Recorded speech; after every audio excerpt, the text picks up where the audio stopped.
All right, we're going to get started now. We're going to be recording this on Zoom. Later, I'll be projecting the Zoom. But the first thing we're going to start with is a video about the technology used to generate the sequence files that we're going to be using for the rest of the semester. So we're not going to actually be doing any of the sequencing ourselves or any of the steps you're going to see in the video today, although the fourth step they're going to talk about, the data analysis, is what we'll be spending the rest of the semester doing. But some of the data analysis that we're going to be doing needs to be informed by the technology that's used to generate the data so that we know what kinds of mistakes, what kinds of artifacts that we're looking for when we're doing the quality control and we're checking the sequencing. So we're going to start off with this video. I'm going to put a link here in the chat.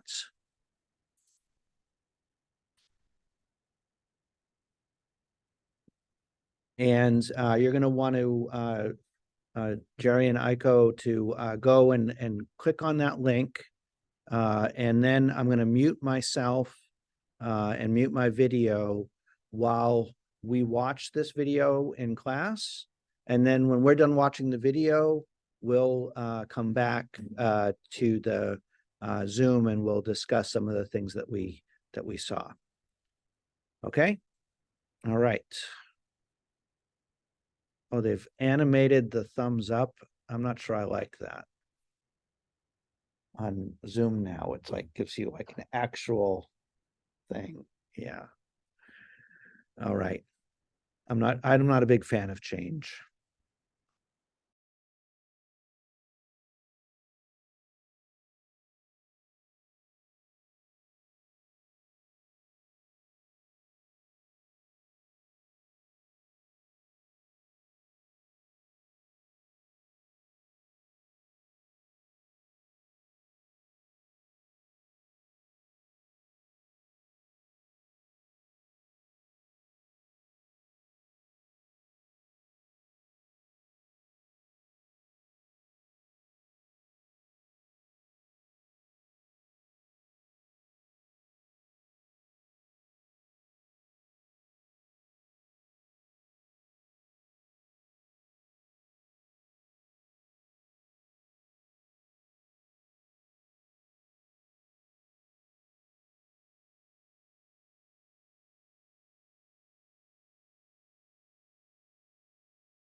Oh, all right.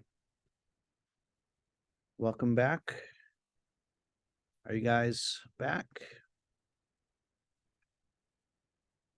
All right. So what we're going to, I want to answer any questions you might have first. We all good? This technology isn't that new. We still call it next generation sequencing. We still do occasionally use, the original series sequencing for things when you only have a single strand of DNA that you need to sequence, maybe a single plasmid, something you've cloned. We'll send it and do Sanger sequencing on it. But most sequencing where you're going to be doing a whole set of samples, you're going to be using this technology now. And when it first came out, it was about 1,000 times cheaper than Sanger sequencing. Now it's probably like 100,000 times cheaper. It's gotten to the point where you can sequence an entire human genome for between $1,000 and $10,000, probably close to $5,000 most of the time, which is pretty amazing. So we're now, able to routinely here at Bucknell send sequences off to get sequenced. Turnaround time about 2 weeks. We get gigabytes and gigabytes of data back for this. So we'll be dealing with this first week, some data that's from an old data set done around 2009, when the sequences were very short and of relatively low quality. But we'll be in the second half of the last project, we'll be dealing with data that was generated for a project here at Bucknell, and relatively recently, we'll see how much better the sequencing quality is. Other things I wanted to emphasize about this is that as you saw, the flashes of light that are generated at each spot is how the sequencer knows what base is at that point in the sequence, right? In that video, it was a blue light. If it was a T, actually, I don't remember what colors were what, but blue light was one of the bases, red and green and yellow were the other ones. And the intensity of that light, and also whether or not any of the other three lights colors were present, allows the sequencer to assign a confidence level to that base call. So if it was very bright and only blue, then it has a very high confidence that that is whatever the blue base was. Let's call it a T. If it was dimmer and maybe there was some red mixed in with it or some green, then it would have a lower confidence level. And that's what we use, what the sequencer uses to assign a quality score. We're going to be looking at those quality scores in just a few minutes. So that's why I wanted to highlight that. So next up, you're going to want to switch to pull up RStudio. Make sure that you've pulled the class repo and have the lab 10 / homework 10 RMD file. And you also need to have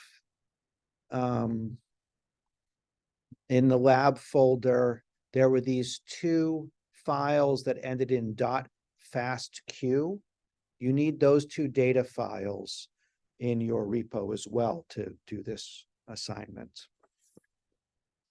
So make sure you have copied all of that over. And if you were really eager and copied it over as soon as I sent out that email, make sure you have the current version, because about 5 minutes after I sent out that email, I realized that I had left some zombie code in from last year. If you have anything in there that mentions Trim-O-Matic or FastQC, you've got the old hybrid code. If it goes straight from this introductory material here to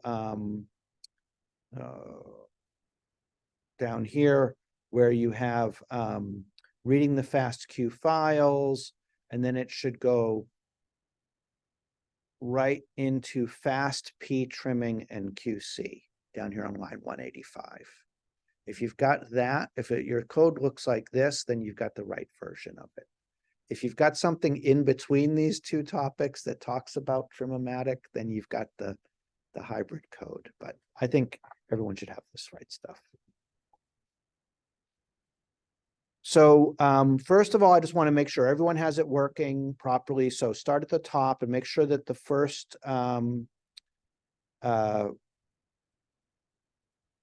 couple of code chunks run fine. I want to highlight something about this R summary code.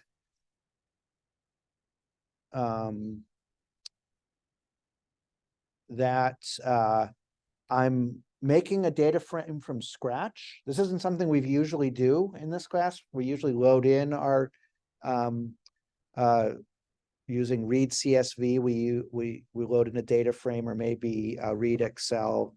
But this is actually making a data frame with the columns shown here, with the types shown for each one. And then, so that sets up the columns and then adding the rows one by one. And so the code that you see here that I'm highlighting, you're going to need to copy and paste that 5 times because you're going to need to have, we're going to be summarizing 6 different samples, and you're going to need to add a row for each sample.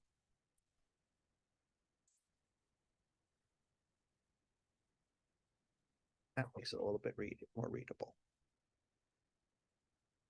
So this line of code is summarizing the sample that ends 711. Okay. We also have 5 other samples that we're going to be analyzing here. You're going to need to go to the sequence read archive, whose link is right here on line 41, and search for each of these 6 samples, although the first one I've already done for you. And when you do that,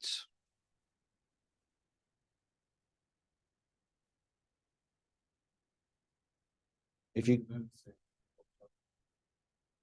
you're going to do that on a web browser. Oh, you mean for the new lines of code? Yeah. You can do that all in one big long code chunk. In your web browser, you're going to need to open up the sequence read archive and then search for each of the samples. I'm showing you right here, the one for the first one. And what a couple points I want to make. So you're going to find the information you need for that table in different locations. The name of the file, the name of the sample is shown here next to name. The layout is shown down here where it says single for this particular one. It can either say single or paired. The difference between a single and a paired is the paired layout has both forward and reverse reads. The single just has the forward reads. And so if you remember the video, they said something about how they finished the sequencing of the first strand and then they wash it away, do another round of PCR, digest the first strand, and then sequence the reverse strand. They just don't do that whole extra step to save money and time on the sequencing machine. And that makes it a little cheaper. The run info, the other run info you're going to need is down here in this table where you can see number of spots and number of bases. And for that, you need to make sure you're looking at the right row of the table. For some of the samples, there's going to be 5 other runs of that same sample. We're only going to be using this one run. We're basically not using, in this case, most of the data. Some of the samples are just one other run, but in any case, make sure you're looking at the right one when you copy over the information. We're doing that just to make the data set a little smaller for us to work with for this tutorial. then you're gonna take that, you're gonna copy that into this add row command. You can see here's the reads is the number of spots.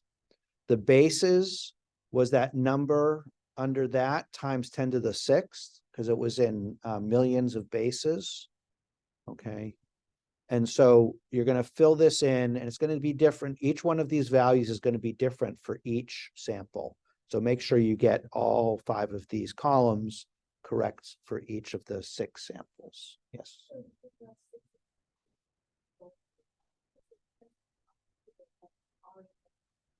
So for that, you're going to want to look at the paper that is linked up there, the Brooks paper, where they talk about the experiment and how it was set up.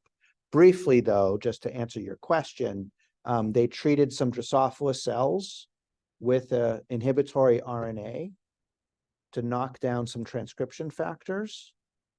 And some of the samples are untreated, and some of them are treated with the RNAi. And then we're going to be looking for differential gene expression in those 2 sets of samples.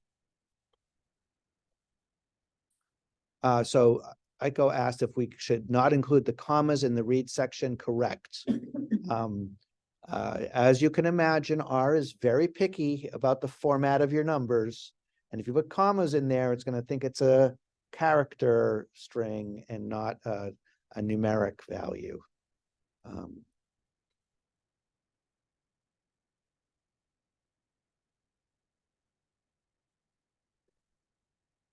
So then after you add all 6 of those rows to your table using the add row function, we're going to use our old familiar mutate function to add a new column. And that new column is going to calculate the length of each read. And it's going to do that by taking the total reads that we had and dividing that into the total bases that we had. So you could imagine if we had 1 million reads and 100 million bases, we would have a read length of 100, because for every read, there was 100 bases in our data set. It's doing a little fancy math here. First of all, it's rounding it because they've rounded the bases to only 4 digits instead of going out all the way. And so if we didn't have a round off, if we didn't round this off to the nearest whole number, we would actually have like a decimal point for our bases, and that's just wrong. And then the other thing it does is it includes a kind of a little calculation here of whether or not it's paired. And if it's paired, then it's going to divide the number of reads by 2, or actually multiply the number of reads by 2, which it divides into it. Or if it's single unpaired layout, then it's not going to multiply it by 2. And so that table, when you're done and you print it, should give you a summary for each one of the reads. And I'll just be able to check that and make sure that you've gotten the right information from each of the samples. And that's just a way of getting familiar with this set of data that we're going to be using for the next lab and homework after this too. Okay. So the study design questions that are in the next section of the homework and lab is based on this RNA cyclopedia that's present at this University of Oregon website. So you're going to need to open up that website and learn what each one of these new pieces of vocabulary is referring to. I'll give you, a hint for some of these. The sequencing platform that was used was Illumina. We already know that. It was using a sequencer that's no longer manufactured by Illumina called the Genome Analyzer 2, but it uses the same basic sequencing by synthesis technology. Some of these are going to need to refer to the paper in order to figure out. Some of them are in the sequence read archive metadata. So you're going to need to kind of become familiar with this data set in order to answer these questions. And just like for previous homeworks and projects, make your best attempt at answering these questions before it's due on Tuesday. But if you try and fail to figure out one of these, you can write that. It's okay to write that too. You'll always have a chance later to update the RMD and get full credit if you don't get full credit the first time.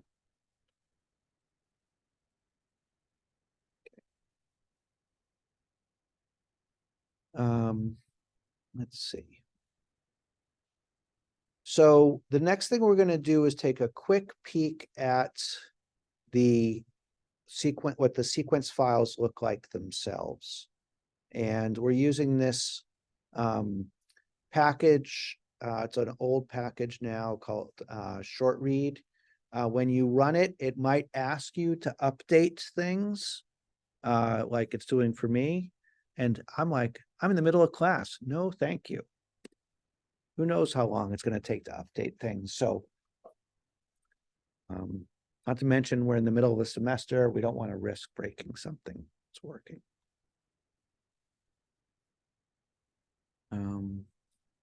This is the basic structure of a FASTQ file. We're going to look at a couple of them today.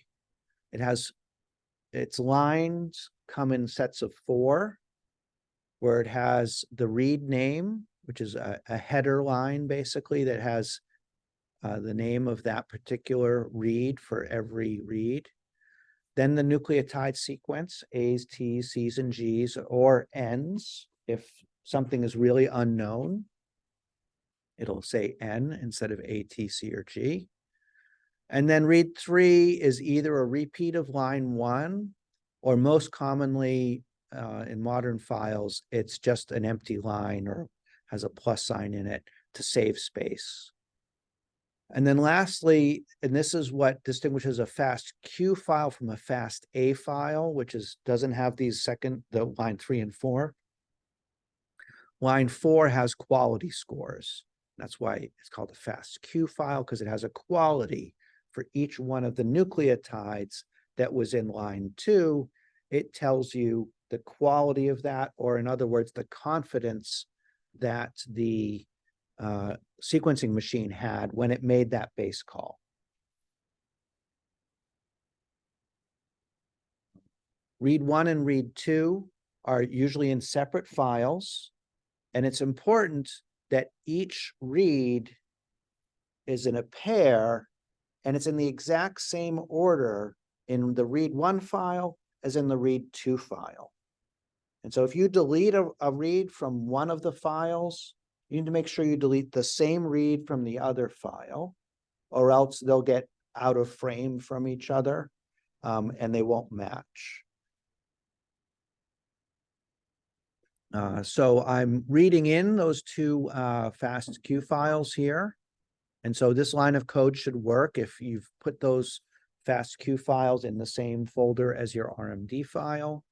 And if you then were to open this up, because it was read in as using this package, it's in this special object. So you can't just like click on it and look at the sequence. You actually need to use a function to get those sequences back out of this.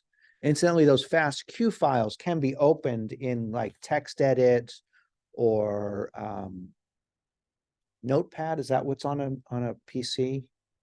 Yeah. So just any kind of vanilla text editor will open these up, and you could then see those 4 lines for each read.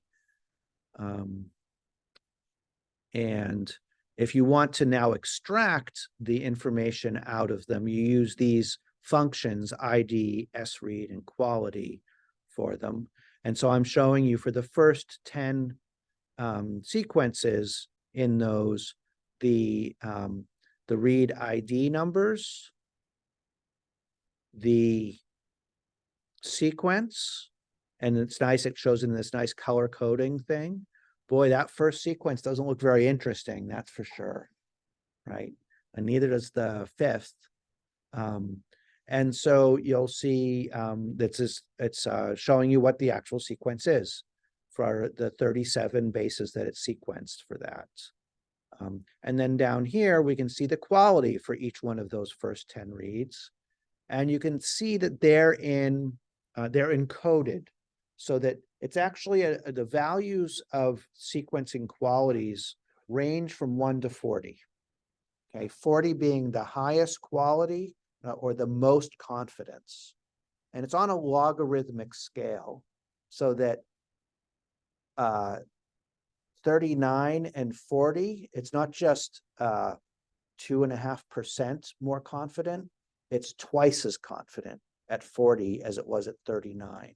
And again, 38 is another factor of 2 below 39, and so on, all the way down to 1, where it's like really has no idea what that base is.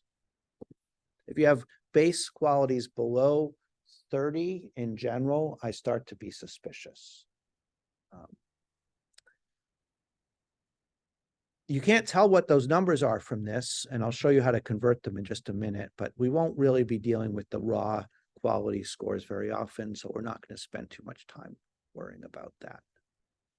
The last thing I show on here is a way to just double check that the read IDs, the IDs for read 1 equal the IDs for read 2.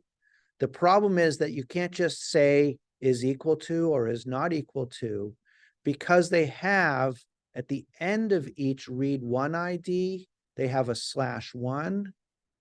And at the end of each read 2 ID, they have a /2. And so I use this gsub command to delete /1 or /2. And then I check and see whether or not read 1 is the ID number is equal to read 2 or is not equal to it.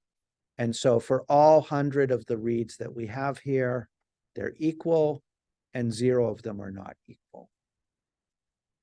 Again, this is something that seems trivial, but when you're dealing with data that's been archived, particularly data that was archived in 2009, and you're working with it now, many years later, it's a good idea to check all of your assumptions and make sure that, you know, the reads are what they're supposed to be. There have been some cited examples of there being absolute crap in these data archives, where someone, you know, thought they presumably inadvertently put the wrong thing in there, put something in there that was corrupt. This little bit of code here is how you are able to convert those quality read scores, those 1 digits, into the 40 digit, 1 to 40 quality scores. And so you can see that all of those I's that were up here, these I's that were all the quality score, are 40s. So all of those annoying adenines that were in that first read, it's a really high confidence that they're all adenines. It's not very interesting, but someone was sequencing a poly A tail there. And then some of the scores are lower than 40. Some of them are quite a bit lower. So that particular read, we have very low confidence in. And for this reason, because we have these lower confidence, lower quality scores, we are looking at, we need to trim the qualities for these. Aiko, I just saw your question. What point were you asking it? I'm sorry, I didn't catch it earlier. Oh, I guess I was just comparing. I don't know if I'm going to say this right. So the FASTQ file has those 4 lines, right? Mm-hmm. the read name, nucleotide sequence, and then that like empty or repeat line. So later on, when you're uh just sort of like checking the reads, it looks like you check the ID and the nucleotide sequence and then the quality. So you're just skipping like that third line, right? It's not Right. really necessary. Okay, Right. just making And sure. you'll actually see when I show you the raw version of this, that's empty in these files anyway. And in most Okay, FASTQ files, it is. okay, It used to be that it would be there and, you know, you could double check that you had the right read ID there by looking at that third line. But there's no reason for the first line and the third line not to always be completely in sync, right? Now, from read one files to read two files, you could imagine them getting out of sync, but within a file, they're always the same. So people just stop gotcha. using it. Okay, And it saves a few bytes per file, a few megabytes per data set, a few terabytes per, you know, the whole data set that we have on in our archive here. So it adds up. Yeah. Okay, so next up, we're going to switch over and we're going to be doing a lot of the work in this using a program called Galaxy. You're going to want to go to this website, galaxy.bucknell.edu. And you might need to get out your phone and do two-factor authentication to log on to it. Though, those of you that are not here, if you're on campus, it should access it no problem. But if you're not on campus, Aiko, you might need to set up your VPN and you might not be able to follow along right now, but you'll be able to do it later if you're not able to log in quickly enough. So when you log in, you should see something like this, and I'm gonna reorganize things because we're not going to use the bottom part of the tools. And I don't need to see the video of myself. So it should look something like this. Whenever you log in, it's going to show you the last history that you've been using. You can have multiple histories. I have a whole set of them from previous years. I've taught this from some data analysis I've done with different collaborators. And so you can use that as a way to organize your work here in Galaxy. You're going to want to, on your own, run the interactive tour for the Galaxy UI and for the history. It's going to be really useful to show you how to use this interface. But we're going to skip that for now and get right to loading in some data. So the first thing you're going to do is click the shared data button up here. And this is something you're going to probably only do once per project that we're going to work on. You're going to hit the data libraries button. And you're not going to see quite so many options as I have, but you should see one that says this PASEA data set. PASEA is the name of the transcription factor that was knocked down in this. Jasmine, you're smiling. Have you seen this data set before? Yes, it is. Yeah. So you're going to see a set of files here, read one and read two for some of them, and then for the ones that are single-ended. So these are the actual data files that are from that sequence read archive. I could have asked you all to download them to your computer and then upload them to Galaxy, but instead I just put them on this shared library so you can just copy them over. And what you're going to do is you're going to click this button right here that's above the data, the names, and it's going to select them all. And then you're going to hit export to history as data sets. And then you can pick which history you want, or you can make a new one to put it in. I'm just going to put it into my unnamed history for now, because I'm going to delete it when we're done.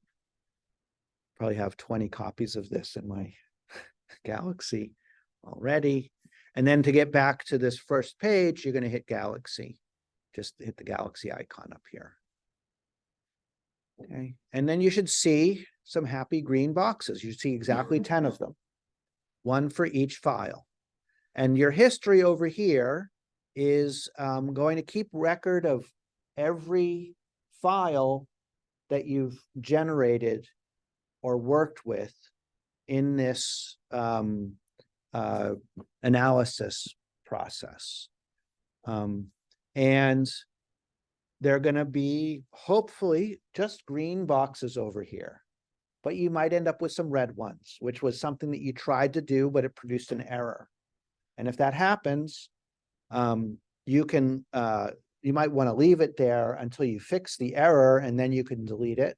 You can delete things from here. Although I'll mention that once something has been assigned a number in your history, that number has been used up, right? It increments from starting from 1 and going up, and it's going to get up to whatever, 50, 100, whatever we get to. But if you delete things, it doesn't go back and reuse those numbers. So if you're keeping track of what file is what, you can use those numbers reliably to kind of refer to, oh, those are my paired reads. These ones are my unpaired reads, my single reads. Okay, and so that's the right-hand menu. The left-hand menu is the tools, and you're welcome to browse through these. I've installed a bunch of things in here, mostly under the RNA-seq option here. But usually what you're going to do is you're just going to skip searching around for something and type in its name here. And so we're going to be using a program called FastP.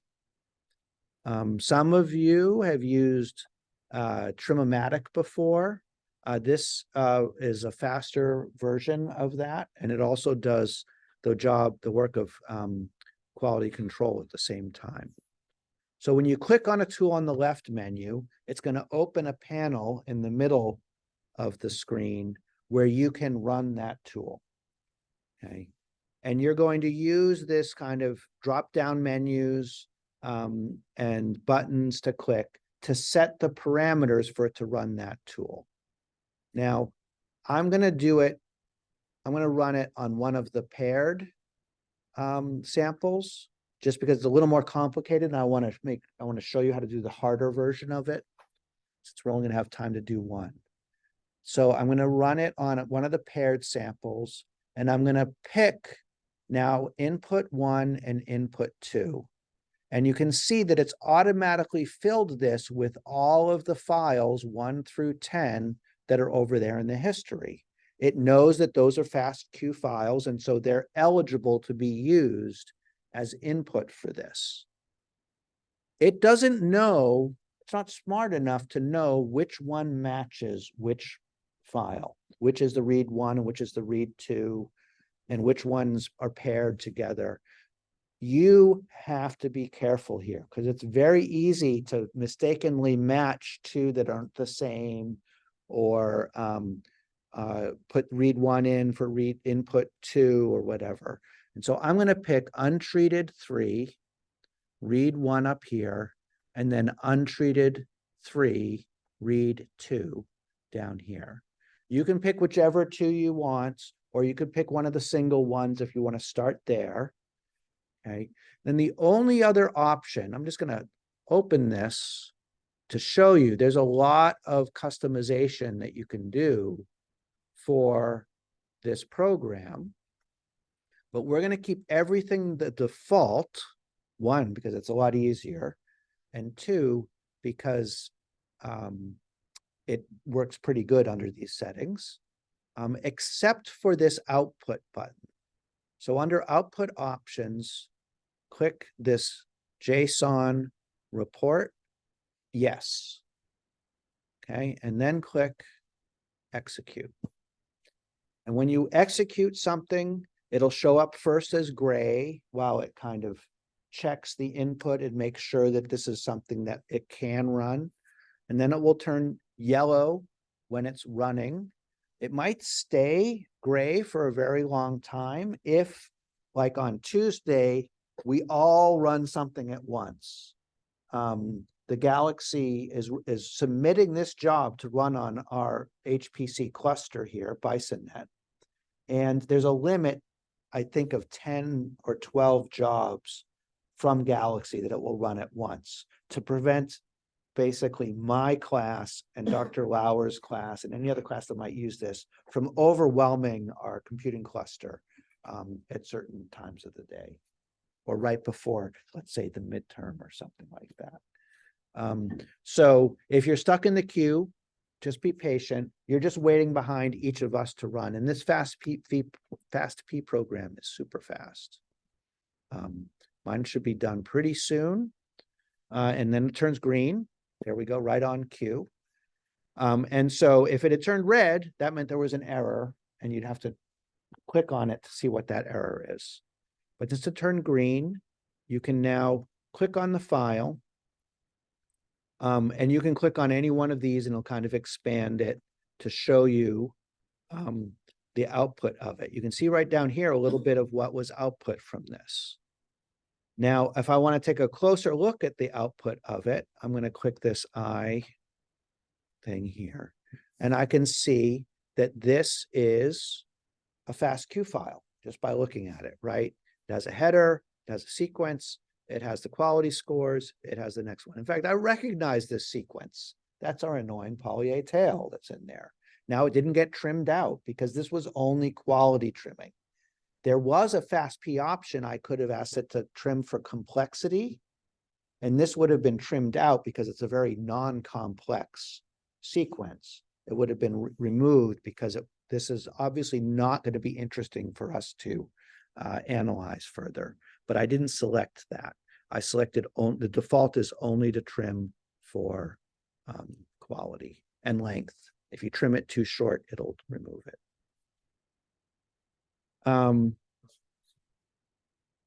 The quality scores are right there, the eyes. That's the highest quality score. It is, so in the FastQ file, it's only a single digit that represents the number 40. Yeah. No. I can't remember exactly how it works, but it's I can tell you for sure I is 40, and then it goes down from there. You really can't tell unless it's I. Oh, it is. Yeah, it does. It goes down from I alphabetically through A. And then it goes somewhere else. And I can't tell you. It might go through the numbers next. And then it goes into some symbols. Yeah, it doesn't make sense. Do not try to, if you ever, let's put it this way. You're not going to look at raw quality scores unless you're like Trinity in the Matrix or something, you know, like, and the numbers are scrolling past you, you know, so forget it.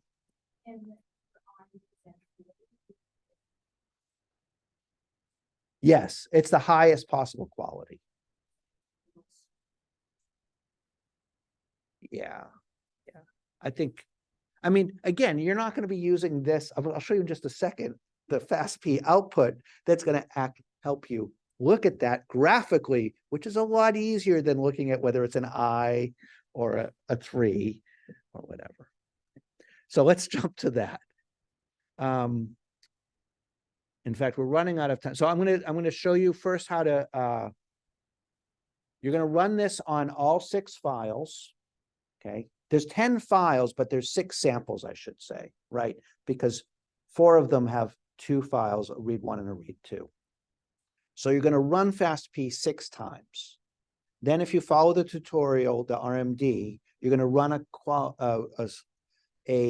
program called multi-QC that's going to combine those 6 outputs into a single file. And I'm going to just switch over to another history where I've already done this. And when you're done, you're going to end up with this multi-QC output. That's a web page. And if things were easy, you would click on this multi-QC and this eyeball, and you would see the multi-QC report. But things are not easy because we're running Galaxy on a high performance computing cluster that is basically $1 million machine that we could run malicious code on. And so Galaxy by default will not display HTML files, particularly HTML files that have JavaScript or other things that could be used to load malicious tools or for, say, Bitcoin farming.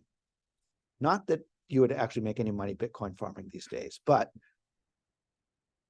2-3 years ago, this could have been used. Back when BisonNet was sitting idle because we were all in lockdown, I wish someone had thought, hey, we should fire this thing up and make Bucknell some Bitcoin.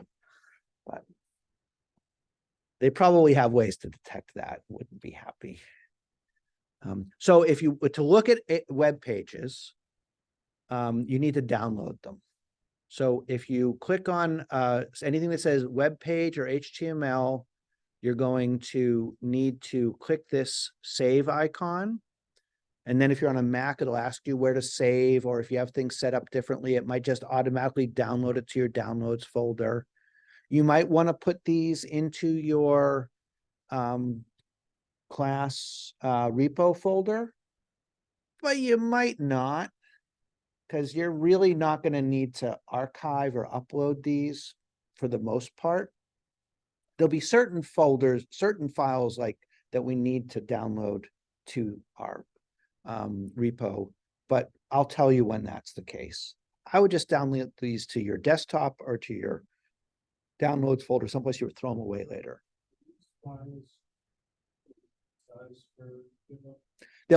GitHub won't love them, but it won't crash. It won't crash it.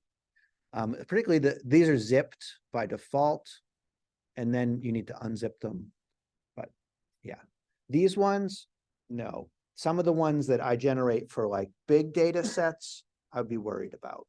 But yeah, these are on the order of like 1 to 5 megabytes, which GitHub says, this is too big to display. Are you sure you want to upload it? And you're like, yeah, sure, do it. I like living on the edge. So once you've downloaded the zip file, you're gonna have to unzip it. On a Mac, again, you just double click it and it'll unzip it. On a PC, you double click it and it actually brings you into the zip file without unzipping it, which will be fine for this because you just want to open the HTML in your web browser. So once you get it to open, it should open the report here. I have it run, I just ran it on 2 files to kind of show you what it will look like. And you'll see that it has here the number of reads that were present in this file before the longer bar, the both of them together is before it was filtered with FastQ, FastP. And then the blue is the ones that passed the quality filter for both of these treatments. And you can see we didn't have exactly the same number of reads in each. And it shows you, if you mouse over it, the number of reads, the millions of 31 million that passed the filter, 2.1 million that were low quality, and so on. What I wanted to show you down here is the sequence quality. So here's the 40, which is the maximum, right? That's why I'm like, don't worry about looking at those eyes. We can see a graph of it. This is starting at base 1 in the sequence and going out to the end. In the in the paired samples, that goes out to 37. And in the unpaired samples, it goes out to 45. You can see that the unpaired sample has a lower quality across the board. The highest quality it gets is 25. And it's showing you the average for all of the reads at that position. And then this was before filtering. And then if you click after filtering, so I'm going to see before, after, it's not a big difference. okay? And that's partly because we accepted the default settings of FAST-P, which are not very stringent. If we wanted to be more stringent and just get the best quality sequences, we could change those default settings to be more strict. That's not a big deal for this because our next step, which is going to be using an alignment program to map these reads to a genome or transcriptome, the program we're using is very error tolerant. So we're okay with this quality. But I want you to look at these, and you're going to be particularly comparing the read ones to the single reads to the paired reads, read 1 to read 2, read 1 to read 2. Of course, the single reads don't have a read 2.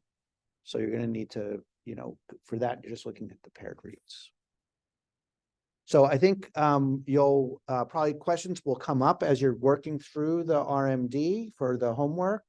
I welcome you to email them to me. This isn't going to be an RMD that you're doing a lot of coding for, except for that initial part where you're just putting that table together by hand. Most of what you're going to be doing is going to be more like the Project 2 stuff, where you're looking at the paper, looking at the output from multi-QC, answering the questions. And so it's going to be answering the questions in the RMD itself. And so upload that by 1 p.m. on Tuesday. Yes. There, I have a link for that. Yep, that includes instructions both for PCs and Macs, but it uses a Cisco AnyConnect program. Yep. Yes. Yeah. So you're gonna run FAST-P 6 times, carefully, like making sure you got it on 6 different files for the right 6 files, and then the JSON files, that extra output that I told you to make sure you make, multi-QC runs on those 6 JSON files to generate 1 file. You technically don't have to do multi-QC. You get the same thing from the 6 separate FAST-P HTML files, but why have 6 files when you can just have 1? That's where multi-QC comes in.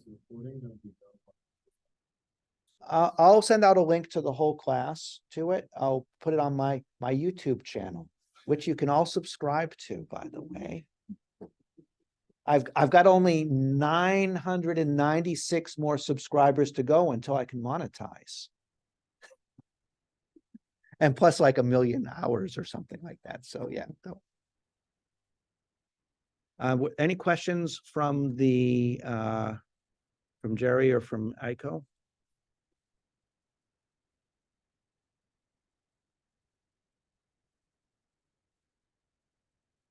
All right. Okay, yeah. Let me know by email if you do have any questions, and I'll see you guys later. I've got office hours for the next hour if anyone wants to stick around.